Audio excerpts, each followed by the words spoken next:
Hey, this is the working man here. I just got a couple things before we get into the actual episode for today. The first is this one's a little longer than normal. I try to be in that 5 to maybe 6 or so minutes. This one's almost 10 because it's on anger, and I think anger is a really destructive emotion. And I just wanted to spend a little bit more time with it. So just be prepared. This episode's almost 10 minutes. And then the second thing is turn on some closed captioning so you can read along with what I'm saying. All right, thanks. And here's the episode. Welcome to Working Man Wisdom, episode 13.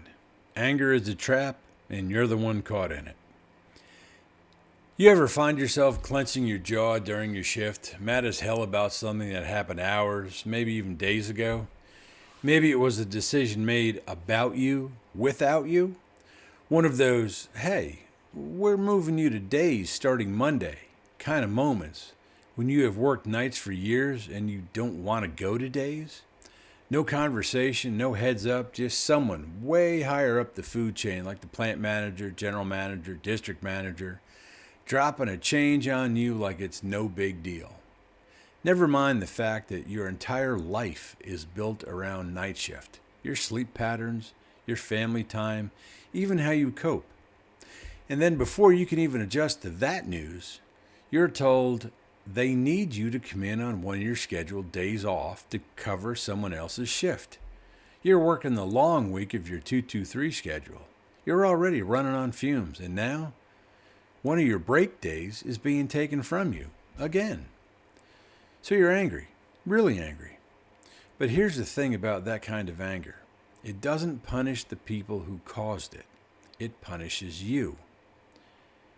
There's a hidden cost of carrying anger. That upper management person that made that call, they're already back in their office thinking about next week's production numbers. They've already forgotten about the discussion they just had with you. Meanwhile, you're still replaying that conversation in your head over and over and over. You're still tightening your grip on the steering wheel of the forklift. You're still getting short with coworkers. And once that anger starts showing on your face and in your work, folks will stop asking, "What happened?" and start saying, "Man, what's wrong with that guy lately?" That's the trap, right there. You've got every right to be angry. But if you let it change how you show up, they win. Real talk, it's okay to be angry, but just don't live there. I'm not telling you to bottle anger up. You're allowed to be angry. That's a natural reaction when you feel disrespected or ignored. But if you walk around with that fire burning all day, every day, it starts to eat you alive.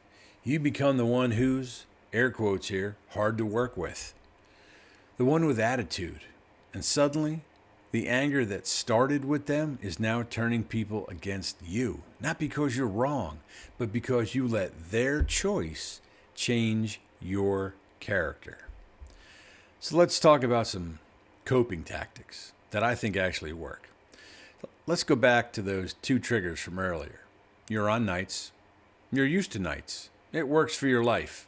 Then out of nowhere, someone tells you, your boss, boss's boss, whatever, we have an opening on days that you are going to fill. So you're going to days. Or you're on your 2 days off, part of your normal 2-2-3 rotation. You've made plans, or maybe you just need to rest. Then someone comes up to you and says, "Hey, we need coverage tomorrow." Even though it's your scheduled day off, you're coming in. Or, even worse, you're on your 3 days off and they wanted you to come in on a Saturday. But you're like, "Hey, I've got plans." You had no vote, no warning, just a "this is how it is" type conversation. Sure, you could call out, but then you catch attendance points, which hurts you, not them. Now you're mad, and honestly, you should be. But here's how you deal with that productively. I look at break room tactics, right? This one's easy. Step away. Just 5 minutes. Go sit in your break room, go outside, whatever. You don't want to make a scene. Just give yourself space to breathe and settle before you do or say something you regret and can't take back. Write it down. Get all that fire out of your head and onto a piece of paper. It doesn't have to be a journal.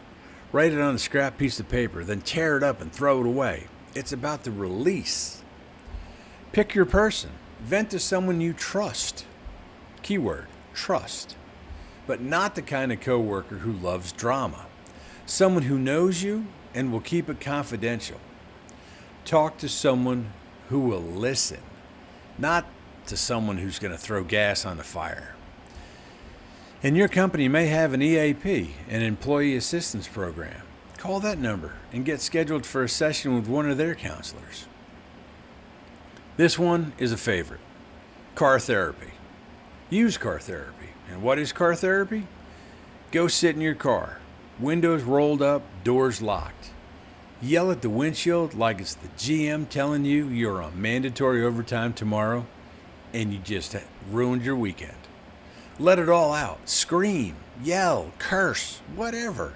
But get it out of your head and off your chest. Seriously, no one's listening but the steering wheel.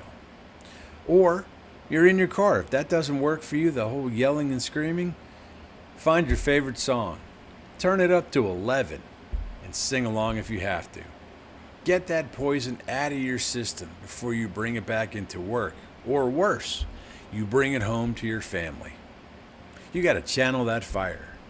Use that energy. Turn it into focus. Do the job so sharp, so tight that no one can say a word about your performance. And if it's a pattern, if this kind of thing keeps happening, weeks, months, hopefully not years, but long term, maybe it's time to update that resume of yours, or maybe put yourself back in control. Make no mistake, I am not telling you to resign your position.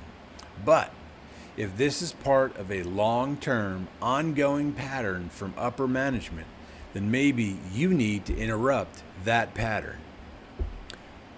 Don't let them live in your head rent-free. Here's what you need to hear. If someone made a decision that flipped your schedule, ruined your weekend, or pulled you into work without even asking, that's not just inconvenient, that's sort of disrespectful. It is disrespectful. And the people who did it, they'll probably never understand how badly it threw off your life. They won't apologize. They certainly won't lose sleep, but you might. So now you've got a choice. Keep reliving it, keep letting that decision ruin your thoughts, your mood, your energy, or take your power back. Because anger turns into poison when you drink it daily. And the person it hurts the most, it's you. Letting go doesn't mean you're okay with what happened. It means you're done being a prisoner to someone else's choices. You don't have to forget it, but you do have to stop letting it define you. You didn't cause the problem, but you can decide not to become it. You work too damn hard to let someone else's lack of respect ruin your peace, your reputation, or your future. Feel that anger, but use it. Don't build a home in it. That's the key. Don't build a home in it. Let it go, not for them, but for you and those around you, like your family, your friends, and your fellow team members. Let it go for the people that count on you. If this episode hit home with you, smash that like button like it owes you money. Hit subscribe and help me, a working man, just like you, beat the algorithm. And hit that bell so you don't miss the next one. Leave a comment and tell us, the Working Man group, of an event that has ticked you off. Share with your fellow listeners. I'm the Working Man. This is Working Man Wisdom. And we're not just punching clocks. We're building something stronger. Until tomorrow, remember, you matter. Take care.